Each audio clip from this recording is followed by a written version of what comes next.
Olá, pessoal do sétimo ano. Como é que foi as férias? Foi legal e tal, não sei o que, saudade de vocês. Bom, então vejam só o seguinte, Elias, né? Nós vamos estudar e ver o início das... Eu não diria início dos projetos, início, não, eu diria o início da colonização aqui no Brasil, ou organização de comércio aqui no Brasil, né? Ou a pré-organização, pré-futuração, pré-colonização, como eu tinha dito antes, ou como o próprio assunto sugere, tá certo? Primeiramente, resumidamente, o seguinte, certo? O pessoal, certo, estava tendo não tantos lucros com especiarias, aquele negócio de Índia, China, esconder A4 e tal, não sei o que, certo? Então eles queriam mais lucro, então qual é o seguinte, certo? A princípio, o Brasil era apenas uma ilha cheia de mato com um bando de doido andando pelado. Bom, né? Então, o seguinte, Lhes, a princípio, isso aqui ia ter que ser organizado para a gente poder lucrar. Então, daí vem essa questão da colonização. Mas, professor, mas o senhor não falou para a gente que a gente estava saindo de lá do mercantilismo, aquela coisa do metalismo, não tinha mais nada a ver, a gente estava entrando no pré-capitalismo e tudo mais, aquele negócio todo de uma forma jamais, digamos, industrial e tudo mais. Mas, se nós formos ver, analisar mesmo a situação, né, quem começou com esse negócio de industrialização, né, logicamente, com tudo que eles ganharam, foi a Inglaterra. É, a Inglaterra. Certo? Daqui a pouco ela vai, olha, certo? Subir para os altos índices de modernidade. Né? Enquanto isso, o Brasil ainda continua água exportador, continuava água exportador. E ainda hoje, né, é um dos nossos principais, né, viés de negócios, tá? Mas é o seguinte, certo? Isto tudo acontece em 1530, né? E 1531, certo? Aquele negócio, quando os caboclos chegaram aqui, lá em 1500, aquele negócio, teve esse negócio, vai para lá, vai para cá. Então, teve o Tratado de Tordesilhas também, né? Agora, e que logicamente, dividir, né, o Brasil, metade para a Espanha, metade para Portugal. Logicamente que Portugal depois arranja um jeitinho de passar a perna dos espanhóis e aos poucos pegando o resto. Né? Ao que diz respeito, digamos assim, com esse tratado aí, ou essa divisão, né? Eu ia dizer separação, mas é divisão. Não diria separação. Então, o que acontece, certo? Digamos, hoje, né, o estado do Amazonas, a Amazônia e tal, não sei o que, digamos, em sua boa parte era da Espanha. Então, para cá, certo, né, ficava o que seria hoje em dia, né, para ser mais claro, hoje em dia, certo, São Paulo, Rio Grande do Norte, Natal, Pernambuco e tudo mais. Né? Logicamente, os caras tiveram muito trabalho para fundar essas vilas, que depois viraram cidades e que hoje em dia são megalópolis, certo? Uma megalópole, né? É um estado dentro do estado, né? Isso lembra muito, né? Lá atrás do Império Romano, né? Cidades-estado e tal, que é negócio com suas próprias leis, costumes e negócios, né? E tudo mais, né? Então, um destaquezinho, né? Logicamente, é que, certo? Como eles ficaram do lado de cá ou de cá, depende do lado que você esteja vendo o mapa em casa, certo? Como é que se diz? Essa pré-colonização, né? No caso, como eles, digamos, já estavam se pontificando lá, se estruturando lá, ela começou, certo? Da frente para trás, certo? Ou seja, das vilas ou cidades e tudo mais para o interior, certo? E isso vai gerar outro monte de confusões. Vão chegar os jesuítas aqui no Brasil, vai ter a questão da catequização dos índios. Primeiro, os portugueses, né? Como vocês sabem, se vocês não sabiam, fiquem sabendo. Primeiro, eles fizeram amizade com os índios e tal. Olha, tu é meu amigo, tu é meu brother, ó, tu mora aqui. E depois de um tempo, começou a escravidão indígena. A escravidão indígena. Certo? Para que vocês não se confundam com o tráfico negreiro e a escravidão dos negros aqui no Brasil. Por conta que a questão é que a escravidão dos índios não deram certo, não, enfim, por conta de logística, administração e também por conta que os índios fugiam. Quando eles não fugiam, eles adoeciam. Certo? Quando eles não adoeciam, ou eles se matavam, ou eram mortos, enfim. Tá? Era uma situação meio que caótica, administrativamente falando. Então, a opção, certo, foi o tráfico negreiro, né? Logicamente, infelizmente. Para eles foi bom, certo, pessoal? Que fique bem claro. Tá certo? Então, algumas cocitas os caras começaram a fazer aqui. No caso, né, vocês já ouviram falar em um monte de lugares, né, o extrativismo do pau-brasil, a produção do açúcar, que daqui a pouco nós iremos ver o ciclo do açúcar, certo? E sua produção, logicamente, para exportação, não era para cá, era para lá, tá certo? O cultivo do algodão, a produção de mandioca, tabaco, entre outras cocitas, certo?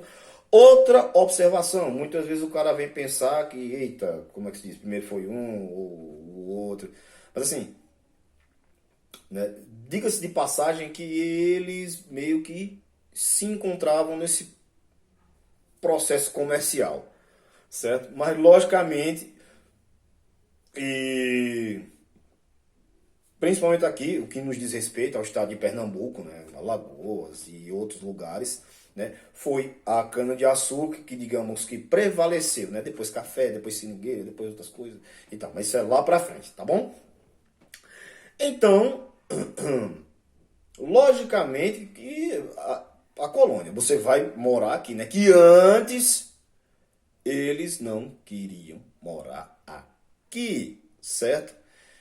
Então, acontece que, certo? Lá vai vou dar um spoiler. Certo? Como é que se diz? Porque, primeiro, o que é que eles queriam? Lembram? Tá bom, a gente tá saindo daquela questão lá do metalismo que tá ligada ao mercantilismo e que, né, estávamos em uma nova jogada econômica. Temos novos mercados para, digamos, investir. Né? Logicamente, eu acho que eles não usavam essa palavra naquela época. Mas, enfim. Então, o que acontece? Certo? Então, eles precisavam de ouro, precisavam de prata, joias preciosas, coisa que a princípio eles não encontraram aqui, certo? Mas também chegando mensagem, pessoal, foi mal. Mas também nós temos o seguinte problema, que franceses, holandeses, ingleses, todo mundo estava de olho aqui. Então, isso aqui tinha que ser organizado. Quem sabe a gente não acha ouro? Quem sabe não? Então, ou seja, então traz o povo para cá, vamos organizar essa bagaça e entre outras coisas, um sistema eita, essa palavra toda vez eu me enrolo para dizer. Mas enfim, de organização, acho que econômica e social, né, foram as capitanias hereditárias, certo? Mas deixa eu abrir um parênteses aqui, vamos parar um pouquinho nas capitanias hereditárias. Tem uma parte que me chamou a atenção e que, logicamente, tem no livro de vocês e que para depois vocês, quando venham a estudar, vocês não se embananem, tá certo? Ou seja, eu falei lá atrás, Pedro Alves Cabral, etc e tal, Pedro Vai de Caminho, Escambau A4, todo mundo que veio para cá, tá certo? Inclusive, uma, né, das expedições de Martim Afonso de Souza, certo? Mas não apenas teve a dele, certo? Como a gente está falando de pedras preciosas, ouro, e entre outras coisas, ouro, prata e tudo mais, Por exemplo, certo? No livro de vocês, vocês vão ver, tá? Nesta página aqui, que fica mais claro. Inclusive tem um mapinha aqui para você entender também o esquema da divisão do Brasil, certo? Olha, nós tivemos a expedição de Gaspar Lemos, a expedição de Gonçalves Coelho, a de Cristóvão Jacques e a do cara que eu falei ainda há pouco, Martim Afonso de Souza, tá certo? Então, ambas, a maioria delas, certo? Todas tinham um intuito de achar, né, o famoso, eu acho que até o Eldorado, né? Não sei se vocês já ouviram falar nessa lenda, que muitos viajantes, muitos comerciantes, desbravadores, eles chegaram a procurar por aqui, pelo Brasil e acho que aqui na América do Sul, né? Quer dizer, antes não tinha isso não, lógico, né? América do Sul, a América do e da América Latina, certo? Eldorado, a cidade inteira era cheia de ouro, tinha prédio de ouro, cerâmica de ouro, escambau a quatro. Mas nunca foi comprovado isso aqui. Inclusive tem até um desenho da Disney, caso vocês queiram dar uma olhada, que é interessante, né? Que leva esse nome. Eldorado, tá certo? Então, depois deste parênteses, deixa eu olhar se eu tenho alguma coisa para acrescentar mais a vocês. Bom, voltando ao que eu estava falando sobre as capitanias hereditárias. Capitanias hereditárias porque eram passadas de pai para filho, certo? Então, era aquele negócio, certo? Nós temos, nessa questão aí, das capitanias hereditárias, certo? Nós temos um cara chamado donatário. Este donatário recebia um documento vindo de Portugal, certo? Autorizando ele a explorar determinada terra. Ou seja, aquela terra não era dele, certo?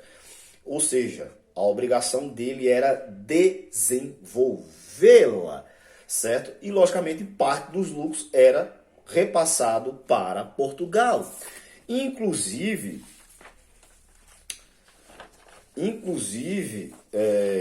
existia... Esse negócio é chato, viu? Inclusive, existia o seguinte, né? Uma taxa prévia, né? Vou olhar aqui na minha cola para que eu não me esqueça, né? Para que vocês não se enrolem. Então, o donatário recebia esse negócio. Ele também podia subdividir, né, que eram as Seis Marias. E ele pagava um determinado percentual, se eu não me engano, era 20% a Portugal. Né, que inclusive os caras chamavam de o quinto dos infernos, que era o quinto da produção que eles produziam. Mas, como a gente sabe, né, estamos no Brasil e como é que se diz? Os portugueses quiseram dar uma desperta, ou quem morava aqui, e o que é que acontece? Né? Começou a acontecer uns mistérios, né? Algumas vezes o dinheiro não era pago, ou fulano estava enriquecendo repentinamente, ou seja, aquela velha coisinha que acontece muitas vezes hoje em dia no nosso país, do nosso tempo, a sonegação fiscal. Ou seja, eu digo que ganhei 10, certo? Mas eu ganhei 15, 25, 30. Então daí os caras chegaram a simplesmente uma conception. O que é que a gente vai fazer? Agora o negócio mudaria, ou seja, entraria na jogada o governo geral. Aquele governador, certo, ia se sobrepor, certo, sobre os donatários para ficar de olho, certo, nos rapazinhos que tinham uma mão meia rápida, meia ligeira, né, e para que os impostos realmente fossem pagos, né, a Portugal, tá certo? Então se olhando aqui, ver se tem mais alguma coisa. Tá tranquilo. Então, seguinte, Liz. Então, daí para frente, né, digamos assim, a gente pode destacar, né, três sociedades aí, né, que é a sociedade açucareira, a sociedade pecuária, que até então, né, até então não se tinha esse pensamento de criar gado, entre outras coisas, aqui no Brasil, né? Mas depois mudaram de ideia e começou a criação de gado aqui no Brasil, certo? E essas, né, sociedades, né, e daqui a pouco, que a gente também vai ver, viu? A sociedade mineradora, tá certo?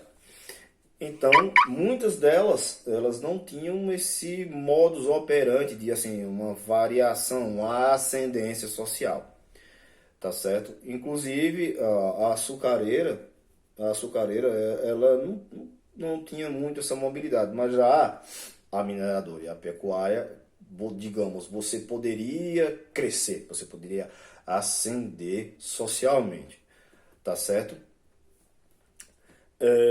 Deixe-me lembrar, entre outras coisas. Sim, e neste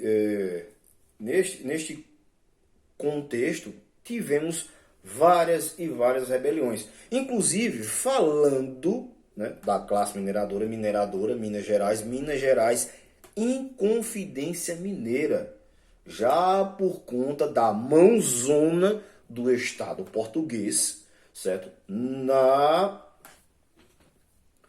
busca pelo ouro, né? E em várias taxas que foram atribuídas, e fora os altos impostos que as pessoas pagavam lá, fora que se você não pagasse os impostos, o cara podia entrar na sua casa, pegar tudo que tivesse, que era chamada a derrama. Mas assim, eu não quero entrar muito disso, porque isso depois nós veremos, né? Mas só para destacar aqui, né? Nós tivemos e iremos ver daqui a pouco, né? A revolta dos Beckman, Guerra dos Emboabas, que tem a ver com bandeirismo, que daqui a pouco vai entrar. Como eu disse a vocês, os caras não saíram do litoral para o interior, então alguém tinha que torar o mato no peito, né? Encarar onça, jacaré, bicho, muriçoca, índio furioso, né? A Guerra dos Mascates, Revolta de Vila Rica e outras rebeliões, eu acho que eu não diria maiores assim. Bom, mas enfim, né? Todo mundo estava mordido com essa pressão, essa pressão governamental, né? Esse sufocamento que Portugal dava de você não ter a chance de você poder evoluir, crescer e desenvolver seus negócios, para ser mais sucinto, não diz nem de vida, né? Mas, por exemplo, como eu disse agora, Inconfidência Mineira, Conjuração Baiana, Revolução Pernambucana, Pernambuco, rapaz, olha aí, o negócio aqui é sério, pessoal. Não vem para Pernambuco não, que o negócio é sério, viu? Os caboclos aqui não brinca serviço não. Não vem para cá tirar onda não, que olha, pernambucano, a coisa é séria. E, inclusive, essas três últimas que eu disse, né? Inconfidência Mineira, Conjuração Baiana, Revolução Pernambucana, e entre outras, geralmente elas tinham esse contexto separatista, porque ainda, como é que se diz, né? O sistema monárquico mandou um bom tempo aqui. Então, não tinha esse sentimento de Estado, não tinha esse sentimento de Estado, de nação. Então, ou seja, cada um queria, certo, ficar no seu cantinho para poder desenvolver melhor, certo, sua província, né? E o que depois viria a virar os estados brasileiros, certo? Pessoal, espero que tenha dado uma luz aí. Daqui a pouco tem mais, quer dizer, mais. Beleza? Abraço, espero que tenha ajudado, certo? Qualquer dúvida, dá o grito. Até mais, tchau!